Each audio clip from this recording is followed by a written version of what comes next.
on continue sur l'aspect de votre... Vous aviez créé une espèce de clinique holistique, ou comment ça s'appelait? Est-ce que vous étiez seul là-dedans, dans ce projet-là, dans votre cabinet, ou vous étiez en partenariat? Parlez-nous un peu de ça aussi.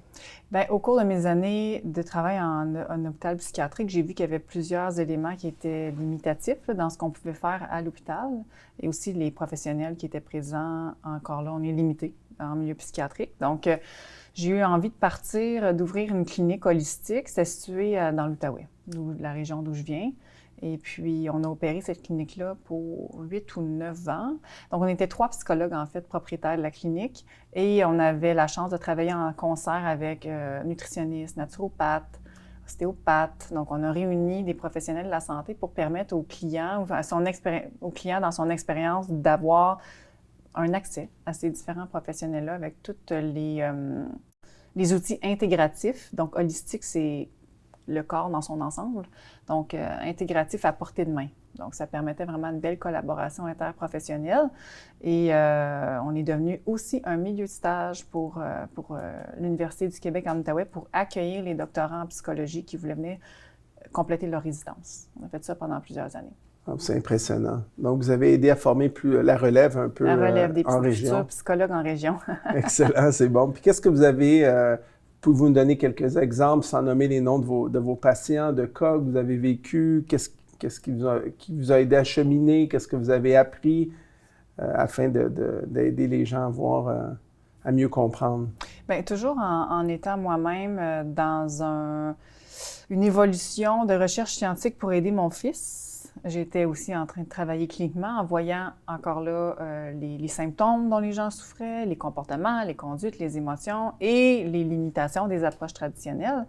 Et donc, j'ai commencé à tranquillement parler du rôle ou des mécanismes de toxicité alimentaire sur le cerveau, donc les effets neurologiques de l'alimentation. J'ai commencé à m'intéresser vraiment à ces mécanismes-là et comment la forêt intérieure, donc le microbiote qu'on appelle maintenant, auparavant la flore, c'est quoi son implication dans l'évolution ou l'apparition des troubles de santé mentale et même voire des troubles psychiatriques.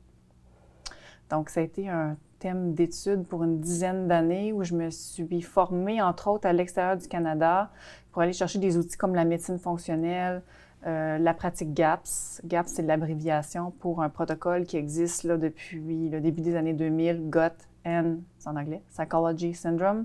Donc, comment aller travailler la régénération des micro-organismes de notre intestin pour que le système immunitaire soit heureux et pour que la création des neurotransmetteurs s'opère naturellement et normalement. Donc, on sait maintenant que les neurotransmetteurs, donc entre autres, par exemple, la sérotonine, qui est vraiment très utile dans le bien-être, le bonheur, le calme, toute la régulation du système nerveux, est créée une grande partie, donc environ 90% dans l'intestin. C'est impressionnant. Puis est-ce qu'on apprend ça sur les banquettes d'école aujourd'hui au Québec? Malheureusement, toujours pas.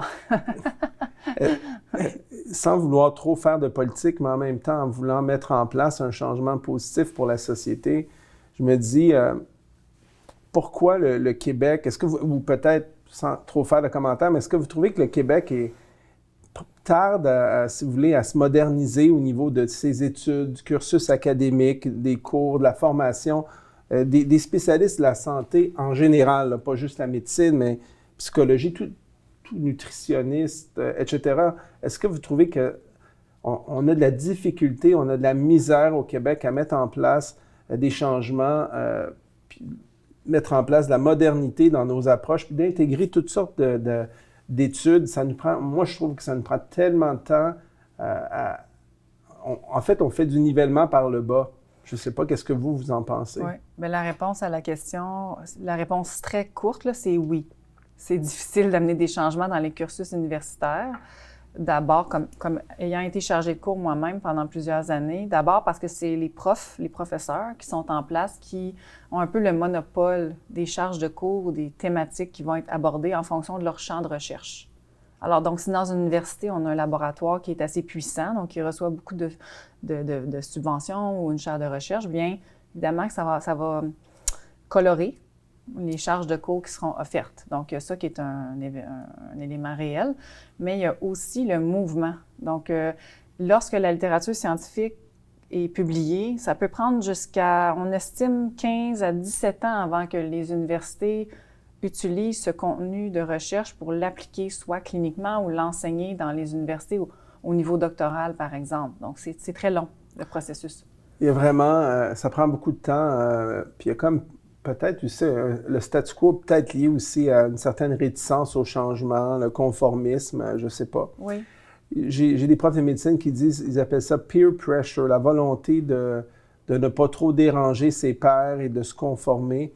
On dirait qu'au Québec, peut-être parce que nous sommes 8 ou 9 millions de population, mais c'est quand même pas beaucoup. Il y a comme moins de facilité à sortir des sentiers battus puis de questionner l'ordre établi. On sent que, moi, je trouve aussi que la santé en général, au sens large, c'est très, très compartimenté.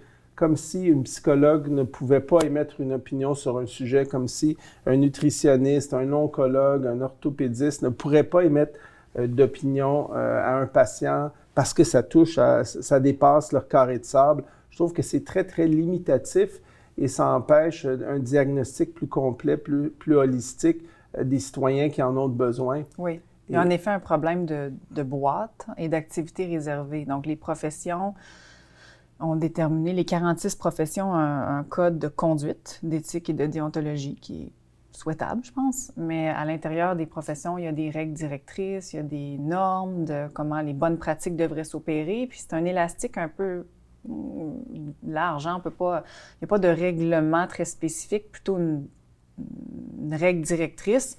Et ça fait en sorte qu'il y a des activités réservées qui sont très spécifiques à chaque profession pour la protection du public. Mais en même temps, il y a comme d'autres thèmes où c'est difficile de se diriger à l'intérieur du cadre, là, parce que ça ne touche pas à une activité réservée, mais on n'est pas tellement nécessairement toujours formé dans ces approches-là, mais c'est du gros bon sens. Donc, quand on parle de psychoéducation, par exemple, hein?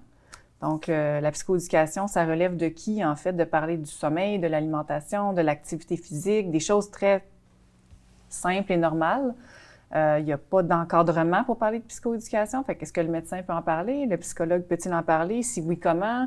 Est-ce que le nutritionniste peut en parler? C'est des zones qui sont encore floues et ça crée les conflits là, qu'on voit actuellement là, entre différents professionnels. Ça doit être difficile pour vous moralement comme professionnel, vous êtes aussi comme consultante un peu à ces gens-là sous l'aspect relationnel. De voir mâcher vos mots, d'omettre, de cacher certaines vérités qui sont évidentes puis que vous ne pouvez pas dire. C'est comme au détriment de votre patient ou de votre client de ne pas pouvoir exprimer certaines choses qui, de toute évidence, pourraient les aider. Exactement. Alors, quand ça ne nuit pas, hein, on devrait pouvoir s'appuyer sur du contenu scientifique. Et pourquoi pas? Des éléments de recherche, même si c'est novateur ou même si c'est nouveau. On devrait pouvoir, les professionnels de la santé, nommer ces choses-là dans un contexte où ça ne nuit pas. Ça peut juste aider. Exactement. Mais encore là, c'est un peu... Les gens marchent sur des œufs. C'est très complexe. C'est très complexe. Ça doit être très frustrant. Puis je me demande si c'est comme ça partout sur la planète, que ça soit autant limitatif que ça qu'au Québec. Je ne sais pas. Bien, pour avoir assisté comme conférencière, être invitée en Europe, par exemple, ou dans d'autres sommets ailleurs dans les pays, ils ont plus de flexibilité. Plusieurs pays ont plus de flexibilité qu'au Québec. Ah, j'en doute pas. J'en doute pas. Oui. Excellent. Alors, bien, écoutez, peut-être qu'on peut, après la pause, entrer dans le vif du sujet, expliquer aux gens différents trucs liés à notre alimentation, comment ça fonctionne, pourquoi on mange mal essentiellement. Oui. On peut y avoir autant de résultats négatifs, pas juste au niveau de la santé physique, mais psychologique ou physiologique, cérébral, neurologique. Parfait. Alors, on se revoit après la pause.